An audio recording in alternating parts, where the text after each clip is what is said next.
Assalamu alaikum dear students of class 7. We were learning about MS Excel functions and formulae in unit number 3. In today's lecture we will learn about functions. Functions क्या हैं? A function is a built-in formula in MS Excel. MS Excel में पहले से बना हुआ formula जो होता है वो फंक्शन कहलाता है. That is used to carry out common mathematical calculations, जो कि मैथमेटिकल कैलकुलेशंस को परफॉर्म करने के लिए इस्तेमाल किया जाता है. Function save us from writing lengthy formulae. Function जो होता है वो आपको बहुत लंबे लंबे फार्मूले लिखने से बचा लेता है. Excel can be used to perform tasks such as finding average or sum for a range of numbers. Excel जो होता है वो आपको रेंज ऑफ नंबर्स, मतलब कि बहुत ज़्यादा अगर आपके पास नंबर है, उनकी रेंज है आपके पास कि यहाँ से यहाँ तक, तो उनकी एवरेज और उनका सम फाइंड करने के लिए इस्तेमाल किया जा सकता है. In Excel we should write each formula in a specific order called syntax. Excel में जब हम लोग एक फंक्शन लिखते हैं तो उसको एक स्पेसिफिक, एक खास किस्म के ऑर्डर में लिखते हैं, खास तरतीब से लिखते हैं, जो कि उसका सिंटैक्स कहलाता है. Function should begin with the equal sign followed by the function name. Function जो होता है वो हमेशा इक्वल टू के साइन के साथ शुरू किया जाता है और उसके बाद फंक्शन का नेम लिखा जाता है. सम और average is a function name, जैसे कि सम और एवरेज जो है एवीजी एवरेज, ये जो है ये फंक्शन का नेम है. The third part is argument. इसका फंक्शन का जो थर्ड पार्ट होता है उसको आर्गुमेंट कहते हैं. It can be numbers, text और सेल रेफरेंस. ये नंबर्स भी हो सकते हैं, टेक्स्ट कोई आपका इस कोई वर्डिंग भी लिखा हुआ डाटा भी हो सकता है और सेल रेफरेंस भी हो सकता है. Arguments are ending with in parenthesis. Arguments जो होता है वो हमेशा पैरेंथेसिस मींस के ये राउंड ब्रैकेट में लिखा जाता है. When there is more than one argument, जब आपके पास एक से ज्यादा आर्गुमेंट्स होते हैं तो each is separated by a comma, तो उसको कॉमा से सेपरेट करके लिखा जाता है. जैसे कि यहाँ पे एक फंक्शन लिखा गया है सम, नंबर्स का सम फाइंड करने के लिए. तो नंबर जो कि चूंकि बहुत ज्यादा हैं, तो क्या किया, जब हम लोगों ने फंक्शन लिखना स्टार्ट किया तो सबसे पहले हमने इक्वल्स टू का साइन दिया. ये रिप्रेजेंट कर रहा है कि यहाँ पे आपकी फंक्शन जो है वो एंटर कर रहे हैं. देन उसके बाद कौन सा फंक्शन एंटर कर रहे हैं, वो चीज जो आपके नेम है, क्या फाइंड करने वाले हैं आप लोग, सम. तो जो नेम रिप्रेजेंट करवाया जाता है उसको हम फंक्शन नेम कहते हैं.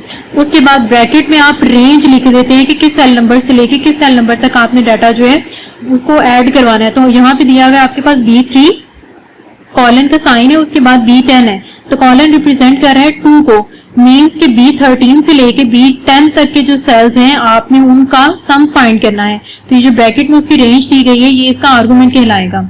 Next there is an example of a function with one argument. अब उन्होंने कहा है कि ये जो आपके पास एग्जांपल दी गई है इसमें एक ही आर्गुमेंट दिया गया है, एक ही रेंज दी गई है, लेकिन अगले में उन्होंने आपको रेंज जो है वो ज्यादा दी है. उसमें क्या है, फर्स्ट आपके पास इक्वल्स टू का साइन आ गया, देन एवीजी इसका फंक्शन का नेम है कि मीन एवरेज आप फाइंड करवाना चाह रहे हैं, किस किस की करवाना चाह रहे हैं, B3 से B10 तक.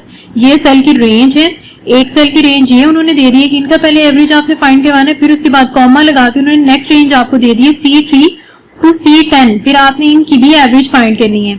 तो जब आप दो रेंज जो है वो एक फॉर्मूला में देते हैं तो उसको हमेशा कॉमा के साइन से सेपरेट कर दिया जाता है. स्टूडेंट्स यहाँ पे आपने ये फंक्शन को लिखने का जो मेथड है उसका सिंटैक्स जो है वो सीखा है. अब नेक्स्ट हमारे पास आ रहा है टॉपिक परफॉर्मिंग फंक्शंस. आपने फंक्शन परफॉर्म करवाना है तो कैसे करवाएंगे.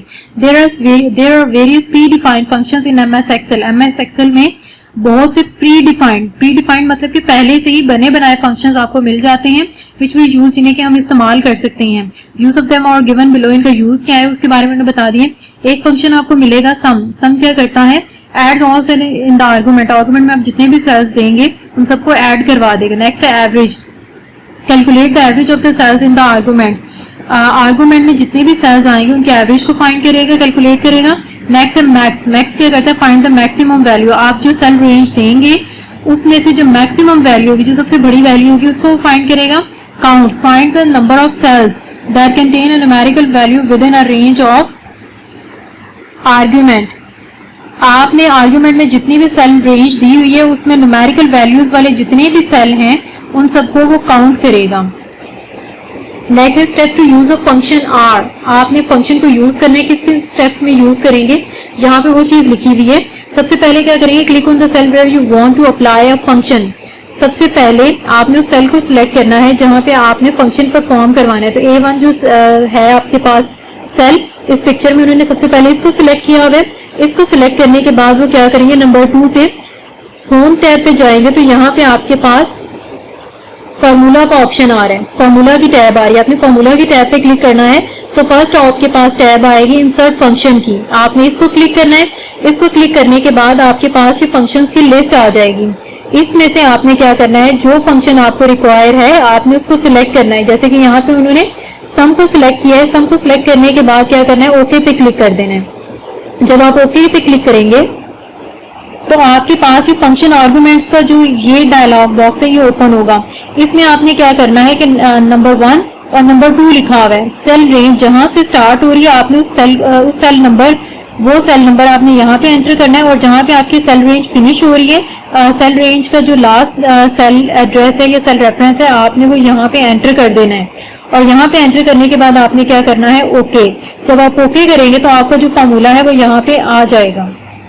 अगर आपने डाटा दिया हुआ है सेल्स में तो यहाँ पे उसका आउटपुट भी आपको साथ ही डिस्प्ले करवा देगा। Next topic is function library, functions की लाइब्रेरी। जैसे आपके पास बुक्स की लाइब्रेरी होती है, इस तरह फंक्शंस की भी लाइब्रेरी होती है MS एक्सेल में। तो इसका क्या काम होता है, function library is a large group of functions on the formula tab of the ribbon. Function library जो है फार्मूला टैब रिबन पे फार्मूला टैब के अंदर बहुत ज्यादा फंक्शंस का जो होता है वो ग्रुप मौजूद होता है। मीन्स के रिबन में जो फार्मूला टैब होती है उसमें आपके पास लार्ज ग्रुप ऑफ फंक्शंस दिया होता है, ग्रुप बहुत ज्यादा फंक्शंस दिए होते हैं और उसको हम लोग फंक्शन लाइब्रेरी कहते हैं। और इसमें क्या क्या चीजें इंक्लूड होती है, first one is auto sum. ये क्या करता है, calculates the sum of a range of numbers. ये रेंज ऑफ नंबर्स को सम करता है, मीन्स के ऐड करता है। रिसेंटली यूज्ड ये जो है ये क्या करता है, और recently used functions are included. आपने भी रिसेंटली जो फंक्शन यूज किया होगा वो आपको डिस्प्ले करवाएगा। Financial, it is a list of financial function such as accrued interest, cash flow, return rates, additional financial functions and other। और इसमें आपके फाइनेंस से रिलेटेड जितने भी फंक्शंस होंगे वो आपको गिवन होंगे। Logical, it is a list of logical function, इसमें आपके पास लॉजिकल फंक्शंस होंगे। Then text, it include text based functions. Text based function means जो आपने थ्योरी की फॉर्म में दिया होगा उस टाइप के जो फंक्शंस होंगे वो इसमें डिस्प्ले करवाए जाएंगे। फिर उसके बाद date and time, functions to calculate date and time. इसमें डेट और टाइम को कैलकुलेट करने के लिए फंक्शंस आपके पास गिवन होंगे। Math and trig, it is a list of mathematical functions. इसमें मैथ्स के सारे फंक्शंस आपको गिवन होंगे। अब नीचे उन्होंने यहाँ पे आपको वो बार भी दिखा दी गई है। रिबन पे आप फॉर्मूला पे क्लिक करेंगे और उसके बाद ये आपको बार नजर आएगी। फर्स्ट वन इंसर्ट फंक्शन का होगा, उसके बाद ये आपके पास लाइब्रेरी फंक्शंस हैं। ये सारे फंक्शंस उन्होंने आपको दिखा दिए। आपको जो भी जिस टाइप का फंक्शन सेलेक्ट करना है आप उस टैब पे क्लिक करेंगे तो नीचे उसकी लिस्ट जो है वो आपको डिस्प्ले होगी। First one is auto sum, recently used, financial, logical, text, date and time, lookup, preferences, math and trig and more functions. इस तरह के आपके सारे फंक्शंस जो हैं वो आपको यहीं से मिल जाते हैं। तो ये इसकी इस तरह से फंक्शन लाइब्रेरी भी कहलाती है। यहाँ पे ये चैप्टर हमारा क्लोज हुआ। नेक्स्ट चैप्टर में इंशाल्लाह हम लोग अपनी एक्सरसाइज जो है वो सॉल्व करेंगे।